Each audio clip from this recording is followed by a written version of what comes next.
Hello and welcome to today's WholeHearted Living podcast episode with your host Debs Thorpe, and today we are diving into what it is to dream big.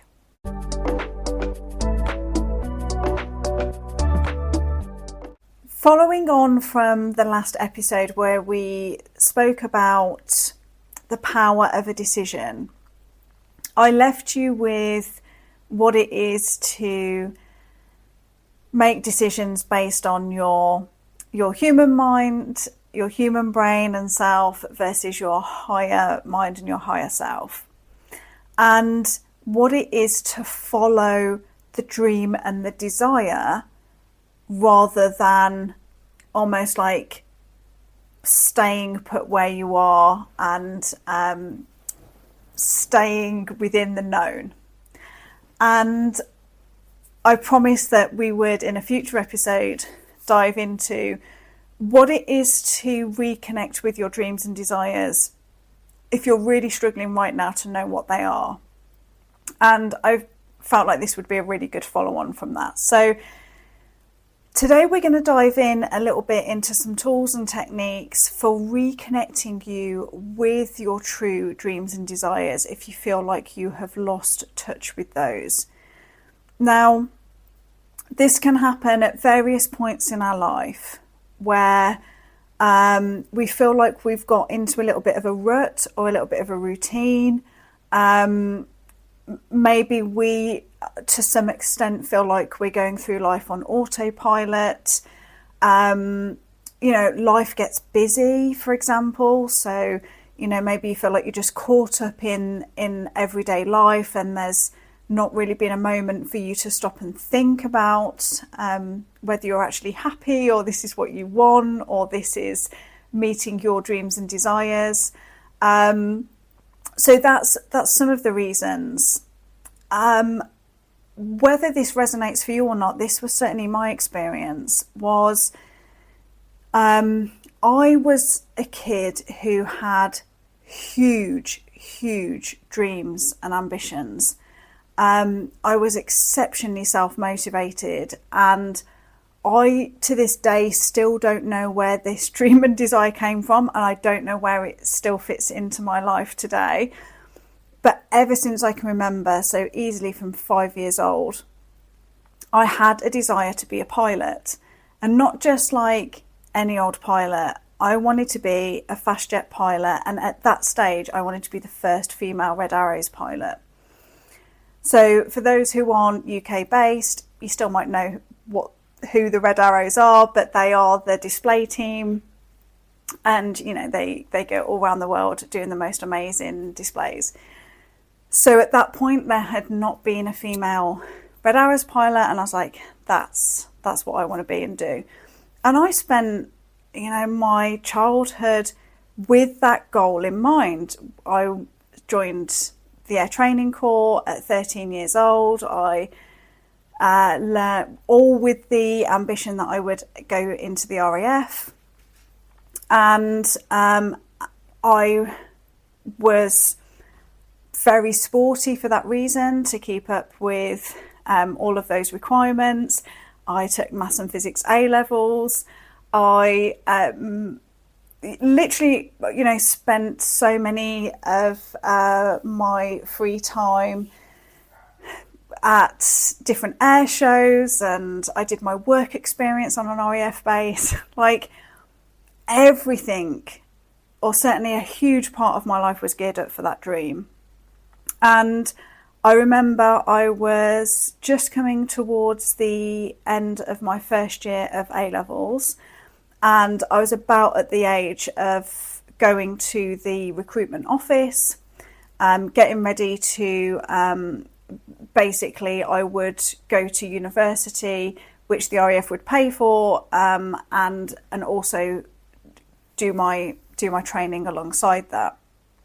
So me and my mum hopped on the bus to the local city, and I rock up at the recruitment office, and I'm like, right, here we are, I'm all good to go, like let's get me signed up. And I'll never forget the recruitment woman who was in the office at the time, and she just took one look at me and said, I'm not even going to put you forward for the training. And I was like, excuse me. I knew I was exceptionally fit at that time. I ticked all the boxes. I'd done plenty of research. I knew that I was a good candidate. And so again, she looked me up and down and said, right, I want you to go and stand up against that measure. So she was recording my height, and I'm small. I came in at 5'2", and she was like, you're 2 inches too short. And I'd spent time on an RAF base at this point.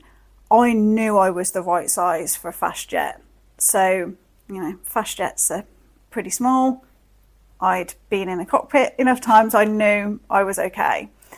So I was arguing my point, and she was saying that they'd changed the recruitment process, and you don't get to decide what pilot you want to be.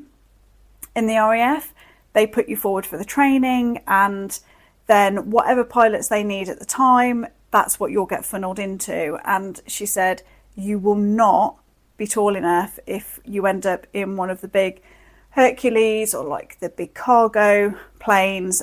She was like, you just won't be able to reach all the controls. And the way that the recruitment office was set up, you'd got the RAF, the Navy and the Army all next to each other. And so obviously the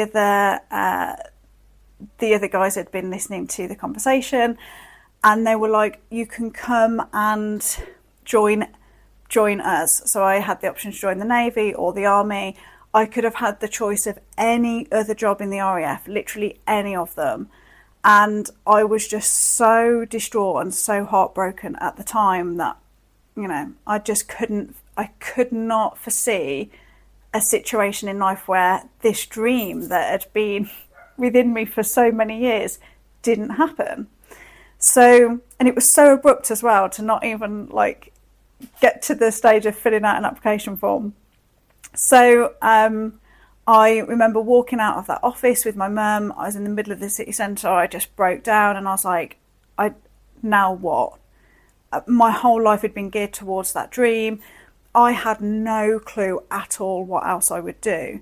So as I look back on that now, there's a lot of people who didn't understand why I didn't go for any other job in the RAF or go for any of the other forces. And in reality, there was nothing else that lit me up. I wanted to be a pilot. That's what I wanted to do. And I'd been on an RAF base. I knew how they functioned, and there was just nothing else that I wanted to dedicate the amount of time and energy to that would be needed, right, to be in the forces and not ultimately do that job. So I was like, right, I'm going to totally step out of it. I changed all of my A levels. I went into psychology, sociology, and actually my life took on a totally different turn. And it ended up with me not having a clue what to do. And my mum had always worked in admin her whole life, and I was like, well, that seems like a pretty solid enough job. I was very academic, very organised. I thought that would be something that I'd be able to do pretty easily. And I got caught in order to get a job in admin, you needed to have admin experience, but you can't get experience if you can't get a job. So I was sat in a cafe one day, and I saw a notice for some counselling service that were looking for volunteer receptionists 2 hours a week. I was like, brilliant, that gets me my experience, and then I'll be able to get a job. So I started up at this counselling service, which was a charity.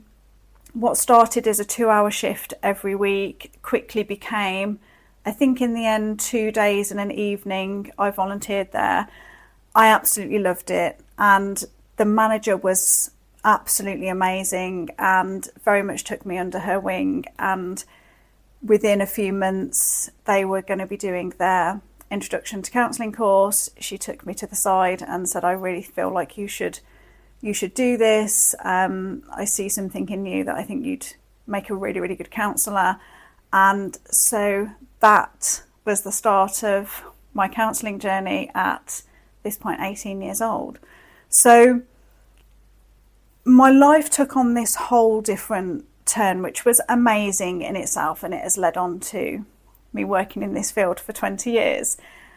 What I didn't realise is that a part of me took on the belief that dreams are not meant to come true. So, you can imagine that I had lived so many years with such a strong dream and desire that took me all through my childhood years, all through my teenage years, only for that to not be possible at the end of it. And I then took on the belief that dreams and desires and goals, they're meant to give you a focus. They're meant to give you a direction to aim in, but they're not really meant to come true. And what I didn't realise is that I had taken on that belief from that situation. So I then, as a consequence, lived my life very small for the next few years. I got married, I moved away. My life then revolved around my then husband.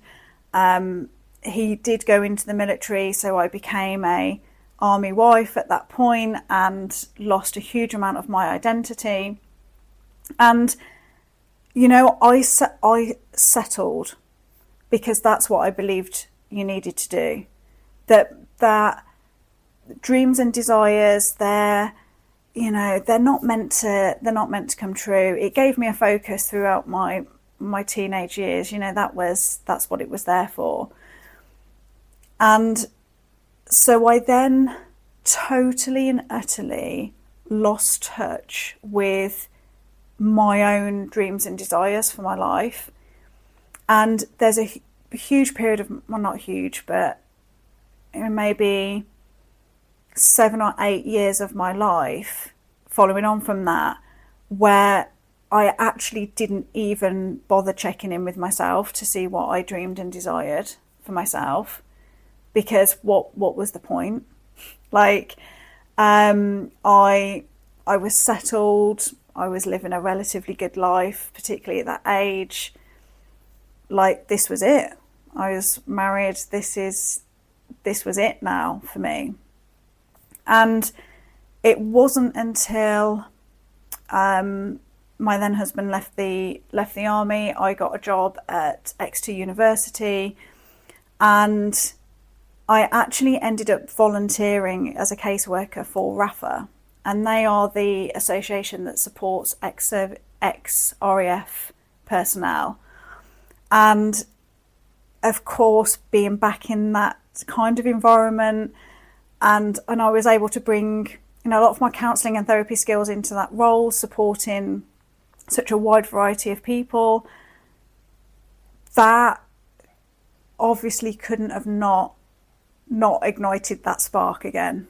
And it was like a physical pain in my chest of that longing for a part of me that I hadn't even checked in with for a while. I hadn't even really asked myself what I desire, what I want in my life.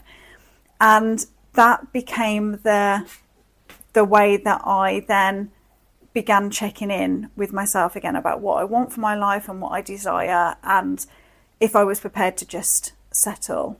And the answer was no. That was the catalyst for me. Then, leaving my husband, I started a new life in a totally different place, and a year after that started my own business. So that all came from a a moment of awakening back to a part of me that hadn't seen the light of day for quite a while. So I share that little bit of my life story with you to also show you how we can end up just losing connection with that dreaming, desiring part of ourselves. And there's many, many different ways as to why that might happen. And so the very first step in all of this is to become aware that we've lost that connection, because it's always there. Like, it's not like it ever leaves us. It's just we become disconnected from it. So the first step in this is, if you are listening to this and this resonates for you, you know, or maybe you've got some sense of longing or desire for more, but you just really don't know what your desires and dreams are anymore, then the fact that you've become aware of that, that's the first step. Okay, so like, we can tick that box. You're here, you're aware, now we get to do something about it. The next stage is to allow yourself to go back to a time when you felt what it is like to have that rush, the excitement of a dream and desire in your life. So, you know, for me, it was beginning to do work with Rafa again. Rafa had put me in touch with the RAF and the military personnel, and it was that connection to that environment that made me realise that there was a whole part of me that had been lost. Now, I'm not sitting speaking to you now as an RAF pilot. Okay, so that is not a dream that ever came into fruition. And I actually don't think now, when I look back over my whole entire life, that was the dream that is meant to come true now. But it is definitely been an anchor point for me to keep coming back to and checking in with, am I pursuing my dreams and goals? What is it that lights me up? You know, I know what that feeling is like in my body, and that is a really great way of reconnecting. So I just want you to take a few moments to think back to when you last felt truly alive in your life.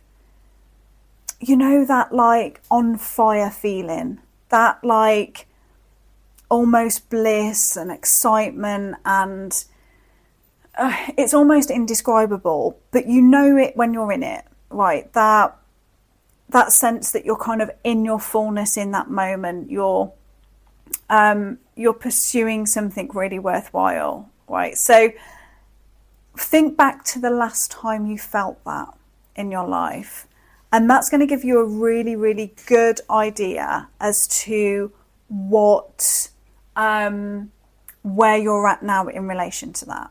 So if you can't think of a time, that's okay.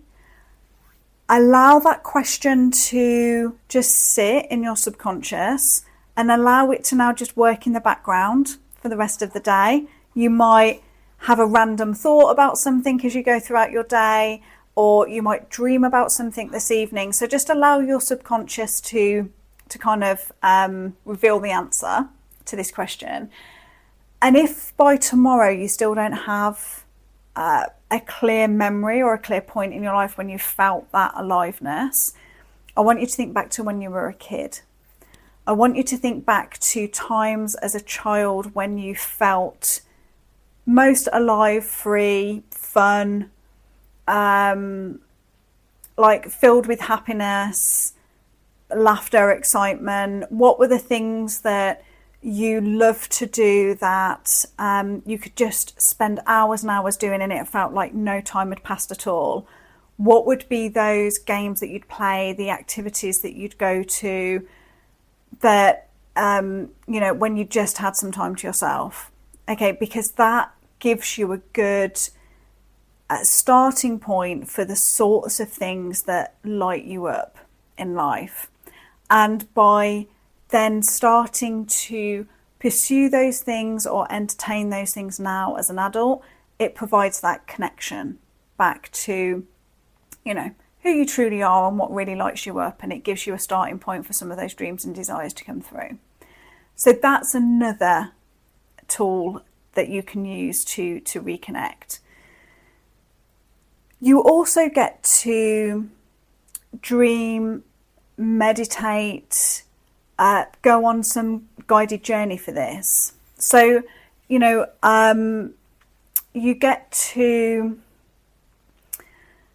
be able to just listen to some really nice soothing music, follow a guided visualization of connecting with your true self, connecting with your dreams and desires. There's lots and lots of stuff like this on YouTube, and just allowing your subconscious to take the driving seat, which is basically what we're doing when we try and quieten our conscious brain a little bit, and we try and go more into a state whereby our subconscious can speak to us a little bit more. So, typically it's when we're in that half sleep, half awake kind of state, or when we're in that slightly meditative state. So again, you can use a really nice guided visualization that can just allow the subconscious to speak to you in terms of what your dreams and desires are. Another way of connecting with this is asking yourself the question, if I didn't have any limits at all in my life right now, there were no limits, nothing was out of bounds, there was no judgment from anyone, I didn't care what anyone else thought, what would I be doing? This is a really nice question to journal about. Again, all we're doing is removing the limited human brain's way of thinking, and we are consciously tapping into that higher self. But this is a really, really good question. And again, if nothing comes straight away, allow that question to sit in your subconscious and allow that to prompt you, to allow random thoughts to come up throughout the day, to potentially, go to sleep asking yourself this question, to then invite any dreams about this as well. So that's another way that you can tap into the dreams and the desires. And I invite you to go back to, I think it's episode 2 of the podcast, where we talk about giving yourself permission. So give yourself permission to want to live a life that is, more than what you've got right now, or is one that lights you up, whereby you're back in connection with your dreams and desires. Give yourself permission to go there and see what opens up. Now, this, you'll hear me speak about this a lot, and for as much as I am the person who has been studying all of this for 20 odd years and has huge amounts of theory and lots of tools in my toolkit, I still am all about action. This has to translate into your life now. Like, it has to make a difference, right? So my invitations to you are always going to be, let's use these tools. This is how you can put them into place and practice. Now go do it, okay? And watch how this begins to shift. And with any type of change in this way, we're not just doing these things once and then going, okay, well, I've done that, what's next? We're using these to guide our world and and make the changes that we want to. So I really invite you over the next few days to put these tools of reconnecting with your dreams and desires into place. I'm going to add a final tool and technique that I'd forgotten about, but is actually my main one, funnily enough, and that is to be out in nature. So for me, I'd love to trace my ancestry. I'm pretty sure I must have been vaguely nomadic at some point. I love being outside. And so I can find it quite hard at times to connect with my true self or to connect with my higher self when I'm in the environment that requires many, many different roles of me. You know, being inside the house, I'll see that there's stuff that needs to be done. There's cleaning now. I need to do the washing. You know, there's the dogs to sort out. Like, there's always stuff to do. And I become very, very aware of my very, like, human roles, if you like, in the world. And so for me, going out into nature, where I can just connect with the rawness of the beauty and the immense abundance and the amazingness of nature, allows me to tap into that within myself so much easier. So, you know, I'll go and take myself off on a little walk, even in the middle of the city, you'll find a park or some trees or something, okay, that just allows you to connect with the part of you that knows that it is intrinsically connected with everything in the world. And, you know, going and walking in a forest or walking in a field or going and walking in a park, it's not asking anything of you. Like, you don't need to be in a role of any kind when you're doing that. So it allows you to drop out of all of that and drop down into more of your true self. And I think from that place, it becomes a lot easier to then connect with your dreams and desires and allow some of those limitations to fall away. As, you know, a tree is not apologetic for how much space it takes up in the world, or for how grand or how many leaves it has, or, you know, there's something within nature that gives us permission to expand, to grow, to be abundant, to allow our fullness. And so from that place, it becomes a lot easier to connect with our dreams and desires as well. So lots and lots of tools and techniques in that. Let me know what works for you, what resonates for you. And if you have also gone through an experience in your life whereby, for whatever reason, you have disconnected from that very dream big part of yourself, and whether some of these things have helped you reconnect. So look forward to hearing from you, and I will be back again in a few days with more wholehearted living tools and techniques for you. Bye for now.